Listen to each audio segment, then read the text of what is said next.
Evolution, a deliberate yet subliminal process for all but humankind. We cannot wait. It's one small step for man, one giant leap for man. He's on the move. Let's move.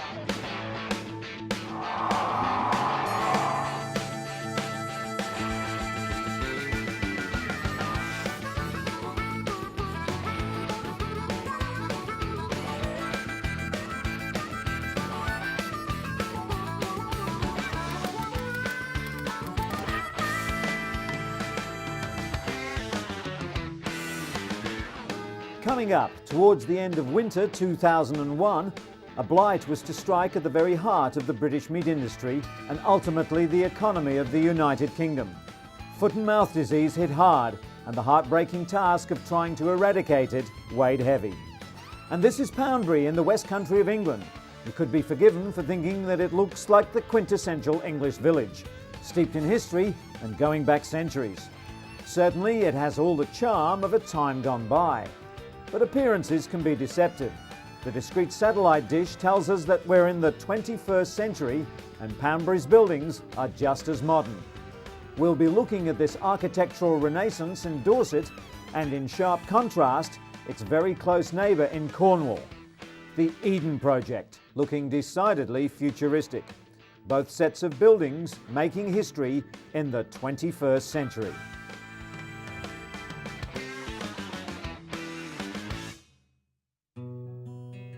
The 26th mission of the Space Shuttle, the first after the Challenger accident. A safe launch and a safe return was the dominant theme of the crew patch. The red vector from the NASA meatball indicates that they are still building on the strengths of NASA. The seven-starred Big Dipper symbolized their 7 friends lost on the Challenger, and the sunrise represented a new beginning. On September the 29th, 1988, Discovery was being fueled on the launch pad. The astronauts rose at 5 a.m. and after breakfast and weather briefs, they suited up. Rick Hawke, commander of the mission. Colonel Dick Cubby was the pilot. Mission specialist, Lieutenant Colonel Dave Hilmers. Dr. Pinky Nelson. And Mike Lounge. This flight was to be the culmination of efforts of tens of thousands of people across the nation. NASA engineers, contractors, many advisory groups both inside and outside government. This was to be in every sense a test flight. During the 30 months since the Challenger accident, there had been literally hundreds of hardware changes to not only the rocket booster, but also to the orbiter and the large liquid rocket fuel tank. Numerous software changes had been implemented and tested exhaustively. They had trained as a crew for 20 months. When it came time to strap into this £4.5 million of hardware, they were convinced that the team was as ready as they could be. They walked to the bus that would transport them and were cheered by colleagues and friends.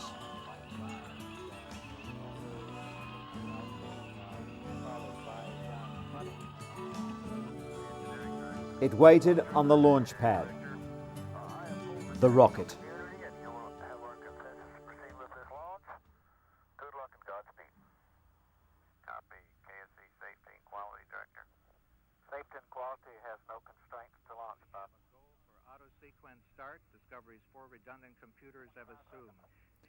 T-minus 23 seconds and counting.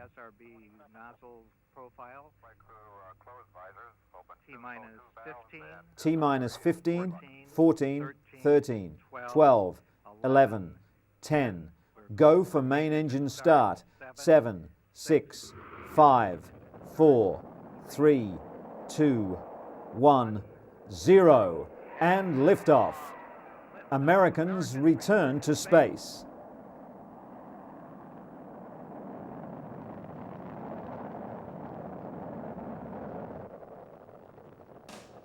Discovery clears the tower. Discovery clears the tower.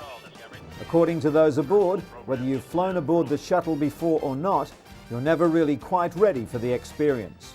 Emotions, sight, sound, adrenaline and motion all meld together in an overwhelming bond. In the crowd are youthful John Travolta, destined to become a huge movie star and a pilot in later years. The solid rocket motors work superbly. The long, hard work of the redesign and test team had paid off in a perfect launch. The motors burn for 2 minutes, but it takes another 6.5 minutes to achieve orbital velocity. The Discovery's liquid fuel engines provide the additional push to accelerate to a speed of 5 miles a second and an altitude of 160 nautical miles. In that orbit, they were to see 16 sunrises and sunsets a day for the next 4 days, traveling over 1 2/3 million miles.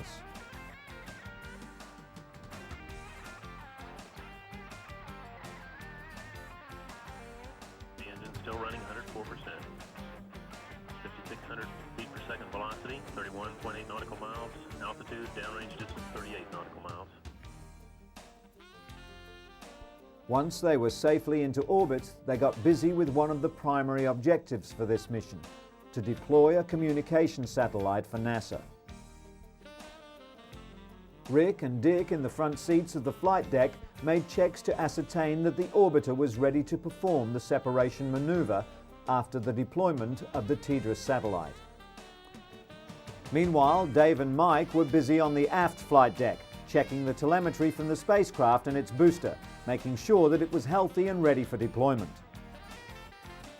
The 5,000-pound complex communication satellite is carried to its 22,000-mile high orbit by the inertial upper stage, which is the white portion of this 40-foot stack.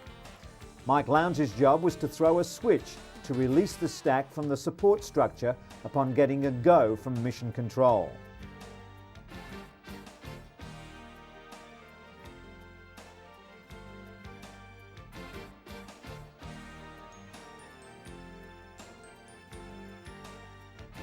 Then the order came. You are go for deploy.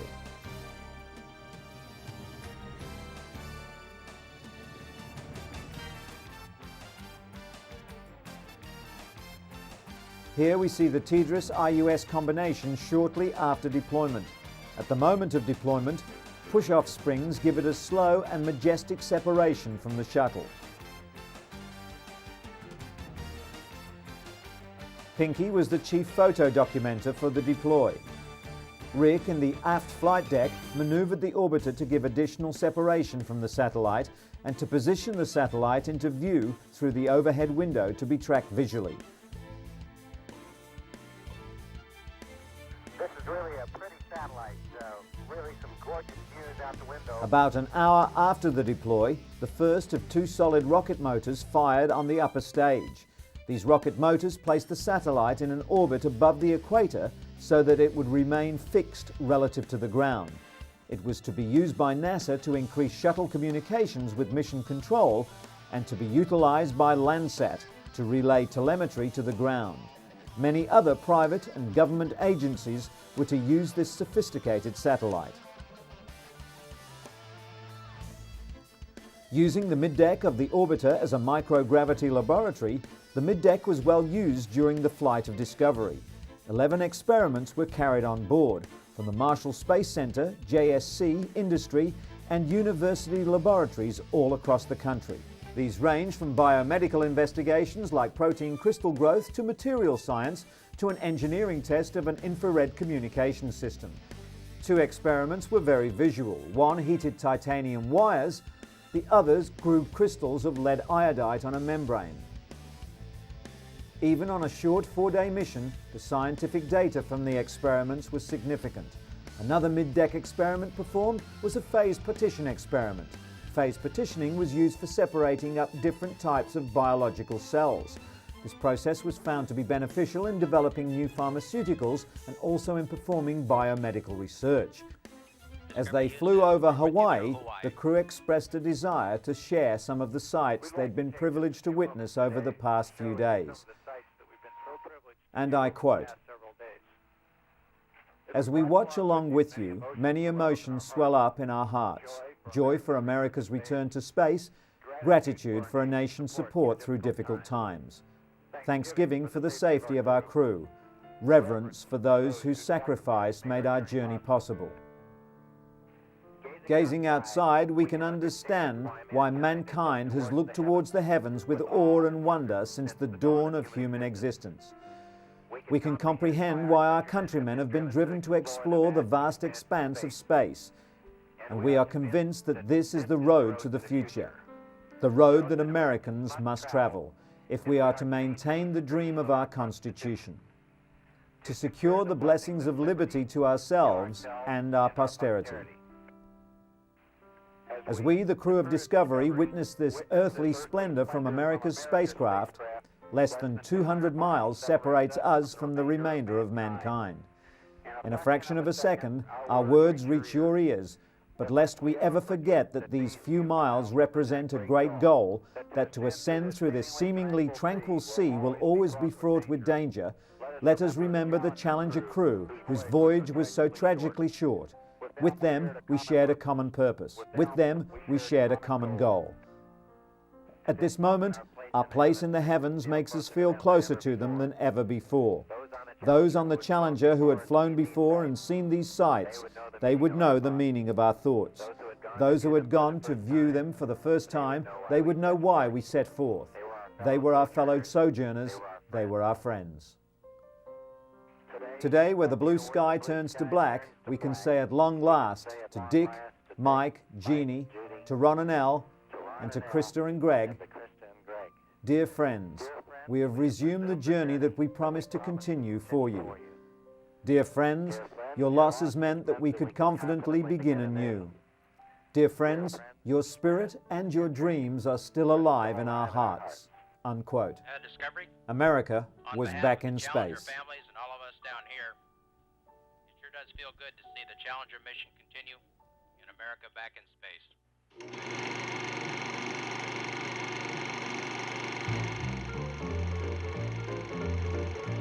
One small step for man, one giant leap for mankind.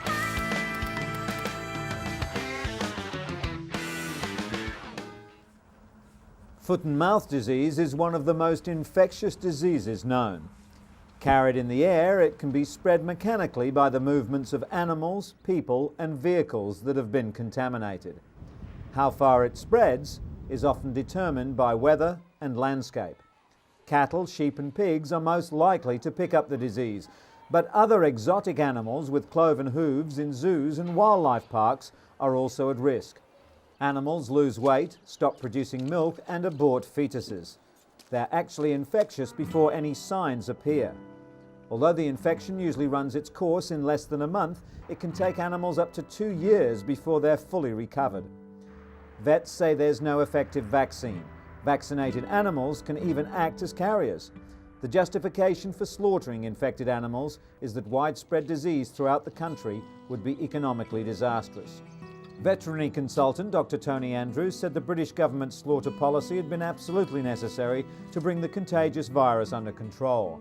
He thinks some people have got the wrong idea about foot and mouth.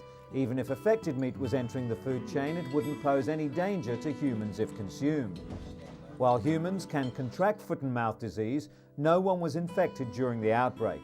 During the 1967 outbreak, which lasted several months and involved large numbers of workers, vets and farmers being exposed to the disease, only one person was infected.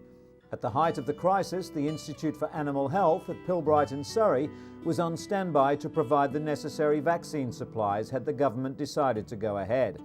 The Institute houses an international vaccine bank with 500,000 doses of each of the 7 strains of foot and mouth disease. But if any animal without the virus was vaccinated and then came into contact with the disease within the next few days, it could still pick up the infection and become a carrier. A gamble the government wasn't prepared to take.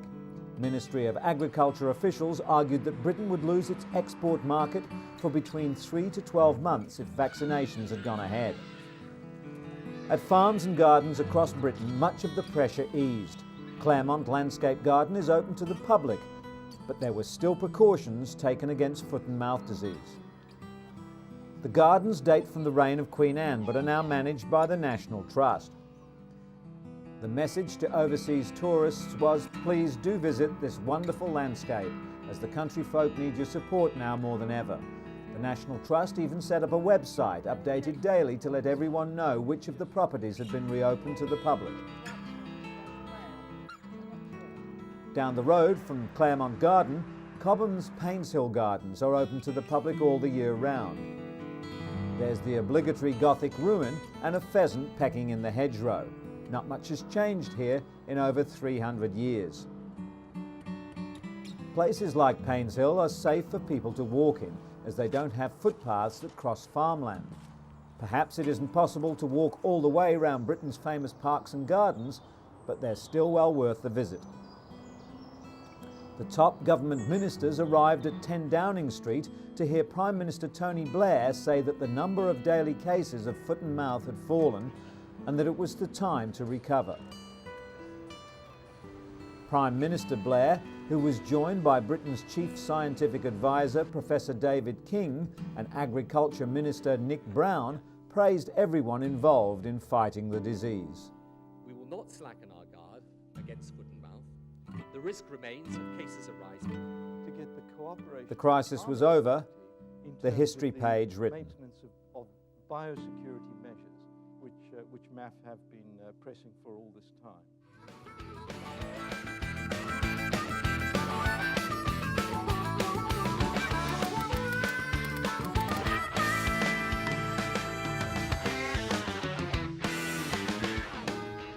Nestling into the Dorset countryside, Poundbury is the latest project to challenge the current conventions of architecture and planning. It's an urban development respecting the traditions of the past, whilst also looking forward to the requirements of the 21st century. The development is built on duchy land.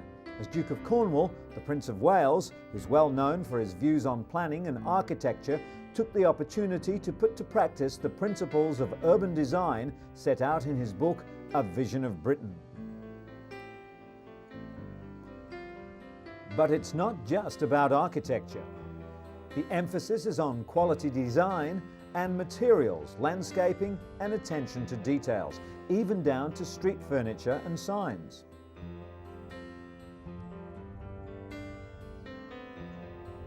The aim is building a sense of community where the positioning of buildings is determined by the topography of the site. Cars are parked at the back, out of the way, making it safe for children. The design of each house is different.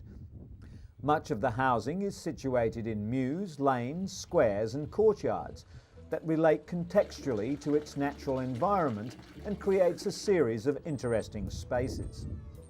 There are no overhead wires and street lighting is suspended from elegant wall brackets. Roads tend to be irregular in width and angle, controlling the speed of vehicles without recourse to humps or traffic signs. The car parks are neat gravel courtyards at the rear of the houses. You won't see a satellite dish on the front of a Poundbury home. One of the architects involved explained the ethos behind the design, saying it's not meant to be striking. It's meant to be an ordinary place for people to live in, but somewhere where there's delight in walking around. It's not startling, it's just ordinary, everyday architecture. Unlike the conformity of most modern housing estates, each house is different and they're clustered in groups of 5 or 6. It's a curious example of innovation being based on tradition. The visual focus of Poundbury is the Brownswood Market Hall. Designed by John Simpson, it has an open column ground floor which is used for an organic farmers market and a single large hall above for community events. The Bathstone columns that hold it up are a massive 4 feet wide at the base. Over the next 20 years, Poundbury is planned to have 2,000 to 3,000 homes spread over 400 acres, incorporating offices, workshops, a community centre, market square and children's playground. Instead of segregating uses, different types of property are mixed. Private and social housing are intermingled and built to the same quality and design. It's a winning formula in that the houses themselves demonstrate old-style quality with a modern quality inside. Poundbury hopes to prove that it's possible to build in a way that can enhance rather than detract from the surrounding countryside by using sympathetic design and architecture.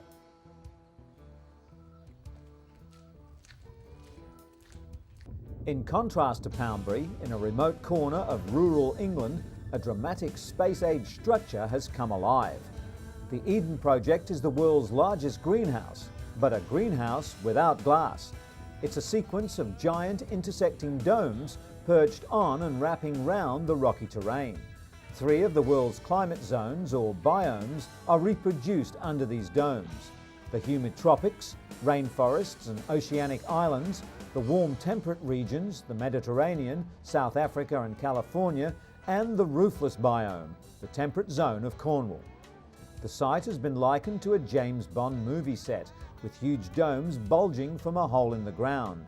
It stands on the site of an old China clay pit. It opened to the public on March the 17th, 2001.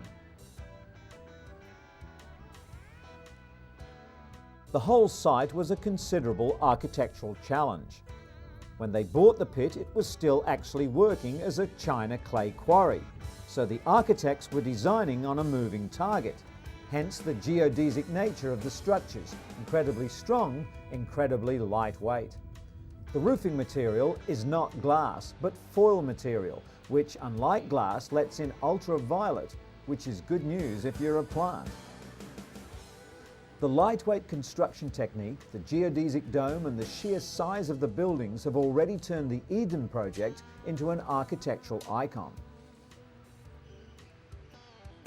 Experts are convinced that it will be as famous in its day as the Eiffel Tower or the Sydney Opera House. Eden's domes are glazed with feather-light inflated pillows of a wonder material known as ethylene tetrafluoroethylene foil, in more familiar terms, cling film. The visitor centre and the gateway to Eden are designed to evoke the atmosphere of a journey. The walls are constructed by the traditional so-called rammed earth technique. Visitors will be able to walk for 10 kilometres through tropical rainforests and warm temperate climes with the same temperatures and humidity as the real thing. There are some 200,000 trees and up to 4,000 different species and varieties of flowers and vegetables. Strolling round this newly created rainforest, it's hard to believe that elsewhere in the world a rainforest of the same size is being destroyed every day. For the moment, though, it's enough to enjoy a new Xanadu in deepest Cornwall. That brings us to the end of this edition. We look forward to your company next time when we'll take another look at what's making history.